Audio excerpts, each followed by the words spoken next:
পালবাড়ির অন্নপূর্ণা পুজোয় আপনাদের সকলকে সাদর আমন্ত্রণ। अन्नपूर्णे सदा पूर्णे शंकर प्रणवल्लभे ज्ञान वैराग्य सिद्धार्थं भिक्षां देहि च पार्वती। কলকাতার উত্তর শহরতলির বরানগরের পালবাড়ির অন্নপূর্ণা পুজো এবছর ৩৮তম বর্ষে পদার্পণ করল। মহা সমারোহে ধুমধাম করে পুজোর আয়োজন করেছেন পরিবারের সদস্যরা। এবছরের থিম পৌষের কথা চৈত্রে। থিম ভাবনার পাশাপাশি প্রতিমাতেও রয়েছে অভিনবত্বের ছোঁয়া। সকাল থেকেই শুরু ভক্তদের আনাগোনা। পরিবার সূত্রে জানা যায়, স্বপ্নাদেশে মা নিজেই চেয়েছিলেন পুজো পেতে। ১৯৮৭ সালে পুজোর সূচনা বংশ পরম্পরায় এগিয়ে চলেছে আজও। আপনাদের এই ঐতিহ্যবাহী অন্নপূর্ণা পুজো, পালবাড়ির অন্নপূর্ণা পুজো আজ ৩৮তম বছরে পদার্পণ করেছে। এই পুজোর ইতিহাস সম্পর্কে কিছু বলুন। আমার বাবা স্বর্গীয় অমূল্যচন্দ্র পাল, উনি ভোরবেলা স্বপ্নে আদেশ পান যে মা অন্নপূর্ণা ওনাকে পুজো পেতে চায়, মা অন্নপূর্ণা। তাই উনি এই পুজোটা শুরু করেছিলেন এবং এই পুজো আমাদের দেখতে দেখতে ৩৮ বছরে পদার্পণ করলো এবং এই পুজোটা আমরা আস্তে আস্তে অনেক বড় আকারে শুরু করেছি বা হচ্ছে। বহু দূর দূরান্ত থেকে লোকরা এসে এই পুজো দেখে এবং পুজো দিয়েও যান।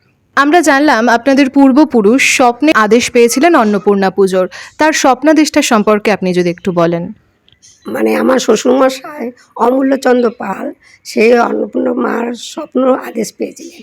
সেই জন্য মা অন্নপূর্ণার মায়ের হাতে চাল ছিল, সেই চাল শিবের হাতে দিচ্ছিল। খুব হাসি মুখে সেই চালটা প্রবেশ করেছিল। তা প্রবেশ করার পরে সে আমাদের বাড়ির যে পরিবার তারা খুব আনন্দিত হয়েছে এবং সেই হিসাবেই আমাদের পুজো প্রত্যেক বছরই হয়। মা অন্নপূর্ণা যেন বাড়িরই মেয়ে। কবে মেয়ে বাপের বাড়ি আসবে সেই অপেক্ষায় সারা বছর দিন গুনতে থাকেন পালবাড়ির সদস্যরা। মেয়েকে কাছে পেয়ে আদর করে খাওয়ান ক্ষীর, নাড়ু, খিচুড়ি, তরকারি, পোলাও, আরও কত কি। ১০৮টি দ্বীপ ও ১০৮ পদ্মে আবাহন জানানো হয় মাকে। মা অন্নপূর্ণাকে আপনারা বাড়ির মেয়ের মতোই দেখেন। বাড়ির মানুষকে আমরা যেমন খাবার নিবেদন করি, খাবার খেতে দিই, আপনারাও মা অন্নপূর্ণাকে তেমনি ভোগ নিবেদন করেন। এবছরের ভোগে আপনাদের বিশেষ আয়োজন কি থাকছে?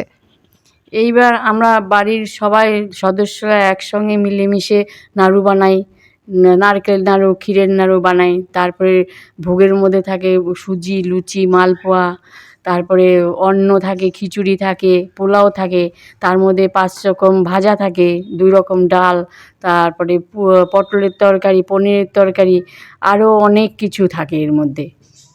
প্রত্যেক বছরের মতো এবছরও পালবাড়ির প্রতিমায় রয়েছে চমক। দেবী অন্নপূর্ণা ও ভোলানাথের সঙ্গে রয়েছেন বর বধূ বেশে জগন্নাথ ও মা লক্ষ্মী। মায়ের মৃন্ময়ী রূপ দান করেছেন প্রখ্যাত মৃৎশিল্পী পদ্মশ্রী সনাতন রুদ্র পাল। আপনাদের প্রতিমায় একটা বিশেষত্ব আমি দেখতে পাচ্ছি, যেখানে জগন্নাথ দেব রয়েছেন, লক্ষ্মী রয়েছেন মা অন্নপূর্ণার সঙ্গে। এই বিশেষ ভাবনাটা কোথা থেকে এলো এবং আপনারা কেন এই ভাবনাটা নিয়ে এবার প্রতিমার রূপ দিয়েছেন? প্রত্যেক বাড়িতেই দেখা যায় যে মা অন্নপূর্ণার সাথে নন্দী ফিরিঙ্গি থাকেন, কিন্তু আমাদের বাড়িতে প্রত্যেক বছরই একটা নতুন থিমের সাথে আমরা বাবা ভোলানাথ এবং মা অন্নপূর্ণার সাথে নতুন নতুন চলচ্চিত্র বা নতুন নতুন ঠাকুরকে আমরা রাখি। যেমন ধরুন, কখনো আমরা এবারের থিম হচ্ছে জগন্নাথ এবং লক্ষ্মী দেবী। তার আগে আমরা নন্দ বাবা এবং শ্রীকৃষ্ণকে রেখেছিলাম এবং বালকৃষ্ণ এবং বালগণেশও ছিল আমাদের থিমে। তো প্রত্যেক বছরই এটা আমরা একটা নতুন ভাবনার সাথে আমরা এটাকে পরিবর্তন করি, আর প্রত্যেক বছরই নতুন নতুন একটা করে আমরা থিম রাখি এরকমভাবে। এবছরের আমাদের থিম হচ্ছে জগন্নাথ দেব এবং মা লক্ষ্মীর বিবাহ হচ্ছে এখানে, তারা খৈদান করছেন। তো এই বছরের থিম এটা। নেক্সট টাইম আমরা আবার অন্যভাবে আমরা এটাকে আবার নতুনভাবে কিছু করব।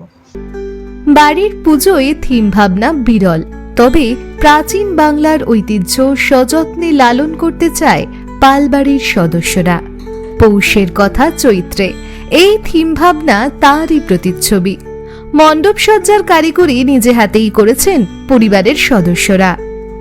আপনাদের একটা বিশেষ থিম আমি এখানে লক্ষ্য করছি, যেখানে বেশিরভাগ মূর্তি দেখা যাচ্ছে বিয়ের সাজে সেজেছেন এবং মা অন্নপূর্ণার সঙ্গে দেবী লক্ষ্মী রয়েছেন, উনিও বিয়ের সাজে রয়েছেন, জগন্নাথও রয়েছেন বিয়ের সাজে, এবং থিমটাও সেই অনুযায়ী কি তৈরি করেছেন আপনারা? হ্যাঁ, আমাদের এবার থিমটা ওরমভাবেই ভাবনায় রাখা হয়েছে। যেহেতু এবছর আমরা মা লক্ষ্মী এবং জগন্নাথ দেবের বিবাহটা রেখেছি, তাই আমাদের বাড়িতে যে ঠাকুর রয়েছে প্রতিষ্ঠিত তাদের সবাইকেই আমরা সেই থিমেই সাজিয়েছি। তো সবার মাথাতেই আপনি দেখতে পাবেন টোপর বা মুকুট রয়েছে, তো সেইভাবেই আমাদের সাজানো হয়েছে এবার। তো যথারীতি আমাদের এবছরও থিম কিন্তু সত্যিই একটা অভিনব, এবং সেটাকে আমরা নতুন মাত্রায় দিতে চেষ্টা করেছি। যেটা হচ্ছে আমাদের এবছর কিন্তু পিঠে রিলেটেড আমাদের যেহেতু থিম, কাজেই তো যারা ধরুন পিঠের অনেকেই আছে যে আমরা কেনা পিঠে খাই যে কোনো দোকান থেকে, তো সেই ব্যাপারটাকেই আমরা দেখাতে চেষ্টা করেছি। পিঠের মধ্যে যে ভ্যারাইটি যেগুলো আছে সেটা আমরা টোটালটাই দেখাতে চেষ্টা করেছি। মায়ের বিশেষ ভোগ হিসেবে পিঠেই কেন, চলুন শুনে নেওয়া যাক। আপনাদের থিম পৌষের কথা চৈত্রে, এবং সেই অনুযায়ী আপনারা এখানে সাজিয়েছেন। এখানে দেখতে পাচ্ছি পিঠে পুলি হচ্ছে, পৌষ পার্বণ একটা থিম রেখেছেন আপনারা। এই থিমটা ভাবনার এলো কোথা থেকে? এই থিমটা এলো বলতে গেলে বাংলায় এখন বলতে পারো যে একটা হারিয়ে যাওয়া শিল্পকে এখানে তুলে ধরার চেষ্টা করা হয়েছে। যেমন গ্রাম বাংলায় এই শিল্পটা ছিল, বর্তমানে বলতে পারো এই পিঠে পুলিটা আগেকার দিনে মা ঠাকুরমারা করতো, কিন্তু এখন বর্তমানে ঘরে ঘরে এই এখন আর কেউই করে না। সেই জিনিসটাকে আস্তে আস্তে এখানে ফিরিয়ে আনা হয়েছে, এবং প্যান্ডেলের এখানে চারিপাশে দেখতে পাচ্ছ যে তালপাতার সেপাই, এই পুরনো যে খেলনাগুলো বা এখনকার দিনের বাচ্চারা এগুলো জানি না এগুলো কি, এখানে নতুন কিছু একটা করার চেষ্টা করা হয়েছে, যে পুরনো জিনিসটাকে ফিরিয়ে আনা হয়েছে। মণ্ডপসজ্জার মাধ্যমে ভণ্ড সাধু ও পরিত্যক্ত কাঠামো নিয়ে একটি বিশেষ বার্তা দিতে চেয়েছেন তারা। আমরা এখানে থিমে দেখতে পাচ্ছি যে গাছের তলায় সাধু বাবাকে রাখা হয়েছে এবং মাটিতে কিছু কাঠামোও পড়ে রয়েছে। আপনাদের এই থিম ভাবনার কারণটা কি?